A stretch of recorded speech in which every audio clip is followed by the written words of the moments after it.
And joining us now, John Owning from Pro Football Focus here on your home of the Cowboys. And a good afternoon, John. How the heck are you?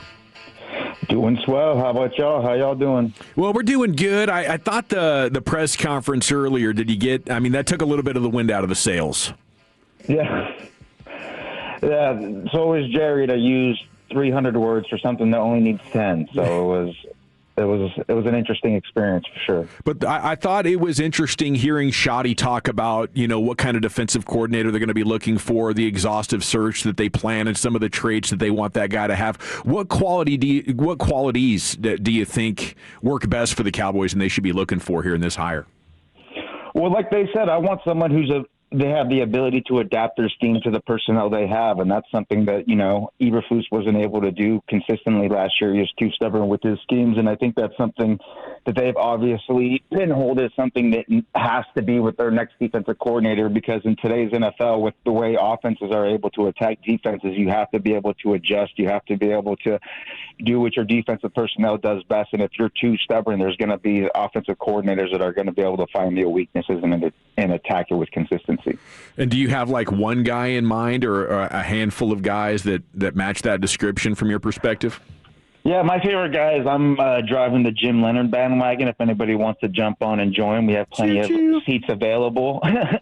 But, I'm a big fan of him. I love the work he did at Wisconsin, I think. And if anybody wants to learn more about Jim Leonhard, just type in Jim Leonhard on YouTube and Clinic, and he has a couple of Clinic talks on there, and you can kind of get a general understanding of who he is as a person, as a coach, and what kind of like his defensive philosophy is. And the things that I really like about him is not only does he adjust his scheme to fit his personnel, which I think is one thing that coaches that come from college don't get enough credit for, is they have to adapt their scheme consistently to the personnel, because it's so different from, every couple years, or bringing in, almost a whole new starting lineup. So you have to be able to adjust on the fly and make these adjustments that guys, and be able to, one thing that Shoddy mentioned that I think Jim Leonhard does really well is be able to communicate complicated subjects very simply. And in those Clinic talks, you can see he does that very well. And when a lot of times when they're talking to 18 to 21-year-olds, you got to be able to simplify very complicated concepts. And I think Jim Leonhard does that really well. I really like the way that he structures his entire defense. I like the way that he attacks opposing offenses. He doesn't let the offense dictate how the defense is going to play. He tries to use his defense to dictate the way the offense is going to play. And I think that's a consistent part of the kind of defensive coordinators that I really like. The Brian Flores's, the Jim Schwartz's. They are very good at dictating and being aggressive to the offense and dictating what's going to happen. When it comes to the personnel on the defensive side of the football, I know Steven looked at a linebacker and he looked at the secondary here, John. But when you go ahead and you're looking at the Cowboys depth chart, what's the first area that you're saying we got to address this and this needs to be improved? I think the first area is probably linebacker, just because that was where you had the most inept play without injuries really hampering the area. I think secondary was obviously bad, but there were so many injuries that hit that part of the defense that they have a little bit of an excuse for their terrible play, but linebacker doesn't. And then outside of linebacker, I definitely think edge defender, just because I think the only guys under contract are Ezaraku and James Houston, so you definitely need to add more talent there. I would say probably linebacker and edge would be the first two for me that I would look to for the Cowboys to upgrade, because you have to be able to win in the front seven. As you can see in the playoffs, most of the teams there are winning with their front seven. They have really strong defensive lines and really competent linebackers behind them. And competent linebackers that not only play against the run, but they don't have to be hidden against the pass as well. John, okay, you mentioned the edges and the linebackers, and I know you've already got started on your process of doing the draft. Give me those two. Give me the players that you would take then at 12 and the one you would take at 20 in this case. Oh, Brian, you're coming with the hard questions right away. But just to let people know about my process, I'm not someone who places grades on players really early in the process. I try to get a feel for players first and then try to dive in. But, from my early looks and the people that I like, I think obviously my names are going to be similar to a lot of the other people's. I think names at 12 from linebacker and defensive end. Obviously, I'm a huge Sonny Styles fan. Yeah.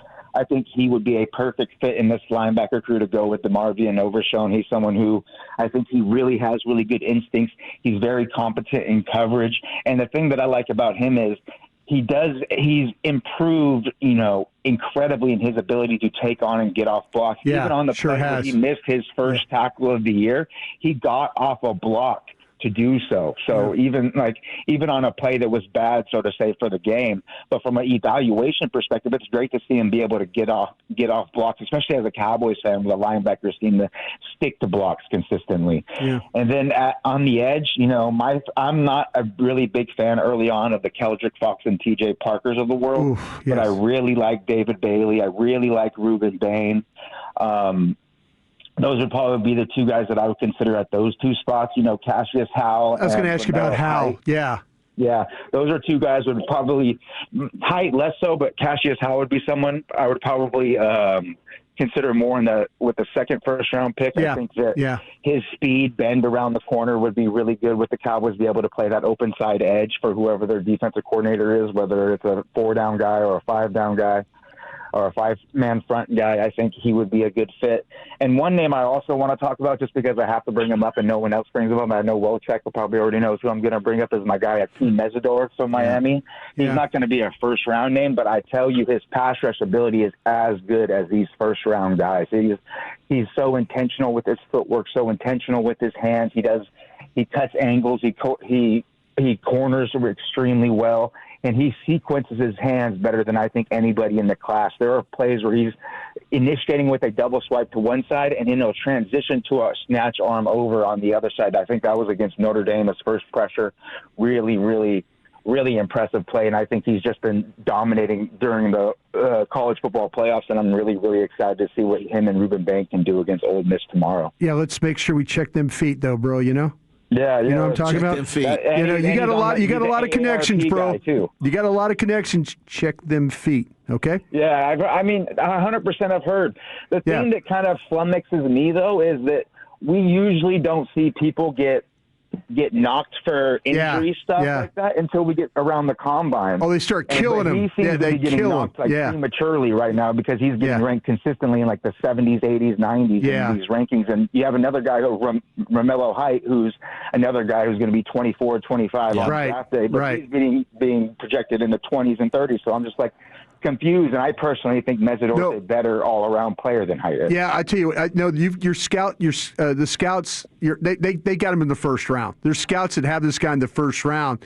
As you and I have talked, we need to look at them feet, make sure our medical's okay to keep him in the first round. He has a really interesting story. He started out as like a defensive tackle when he came out, and then he's grown into such a.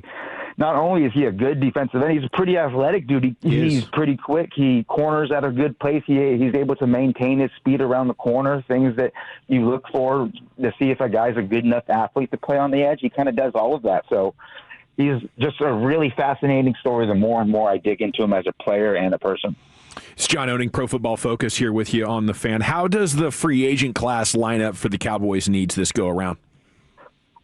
I mean, I've only taken a preliminary look at the free agencies and who's available and stuff, but I'm not the biggest fan of it. And I know that, obviously as of right now, it's going to be as good as it's going to look, because a lot of these guys are going to get re-signed, franchise tagged, and all of that kind of stuff. So I'm not in love with the free agent classes. I wish it would have been almost a different year that the Cowboys are going to be able to spend money, but there should be able to find guys that can provide substantial upgrades over what they're doing. But it's just which of those guys is going to actually make it to free agency.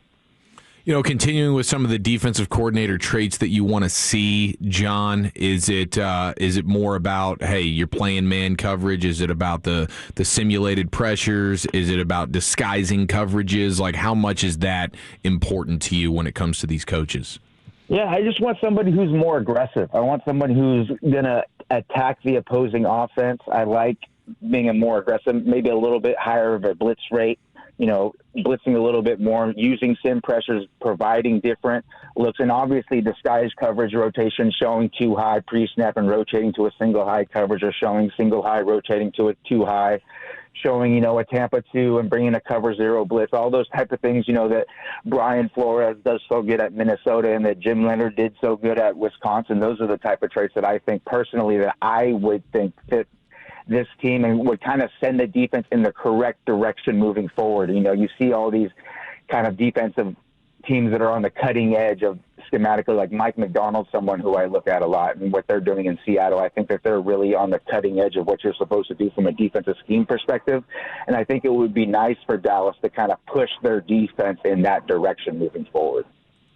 John Owning PFF with us here on the Fan. All right, John. So let's talk about these safeties. Caleb Downs did declare today, I'm trying to will him into existence at Pick 12. I don't know if he's going to make it there, right? But when you look around the league, I thought it was interesting that you brought up some covering fire there for Malik Hooker, because I think the Cowboys safety room is absolutely atrocious, and quite frankly, that includes Malik Hooker. He's a box safety now. He'll come up and tackle. I don't know, and I told you this, when's the last time he made a play in coverage? But maybe just being so narrow-minded when watching the Cowboys, you will watch other teams around the league. Why is maybe Malik Hooker not that bad compared to other safeties around the league?